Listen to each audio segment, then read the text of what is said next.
We are also keeping you informed on two serious crimes in our area, starting with a tragedy in Polk County where two people are dead after what investigators say was a murder-suicide in this Lake Wales neighborhood off 9th Street and Burns Avenue. That is where we find 10 Tampa Bay's Chris Rogers at this hour live for us. Chris, has escalated so quickly, and unfortunately we do know that children were involved. Yeah, Josh, what started as reports of a domestic violence incident inside this Lake Wales home quickly turned into a hostage situation and ended when 39-year-old Antonio Oliver shot and killed his 19-year-old stepson. Right now, neighbors we spoke with say this does not line up with the man and the neighbor they thought they knew. Around 4 a.m., police get a call to respond to a domestic situation in the Highland Point subdivision. The domestic disturbance involved children, and the caller had wanted the police department to assist with removing the children from the residence. Police tried to get Antonio Oliver to come out peacefully, but the 39-year-old said he wanted to come outside and be shot by police and not to shoot inside the home. The reason he said that was because he was essentially using the children that were inside as a shield.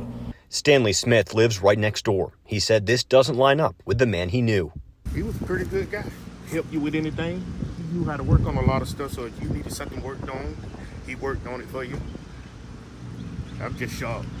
After an hours-long standoff, officers heard a gunshot ring out and went in. They found Oliver dead behind the front door.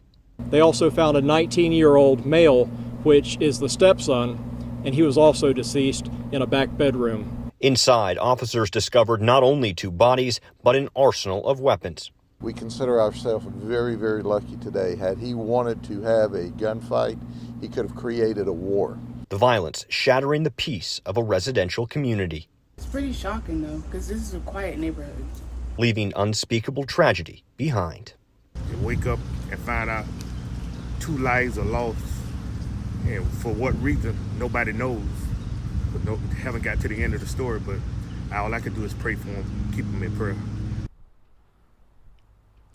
Now, Josh, Courtney, police tell us it's unclear right now when exactly that 19-year-old was shot and killed, as they only heard one gunshot while here on scene. We're also told they're now discovering there was a history of domestic incidents between Oliver and the woman that originally called 911. We're reporting live in Lake Wales tonight. Chris Rogers, 10 Tampa Bay.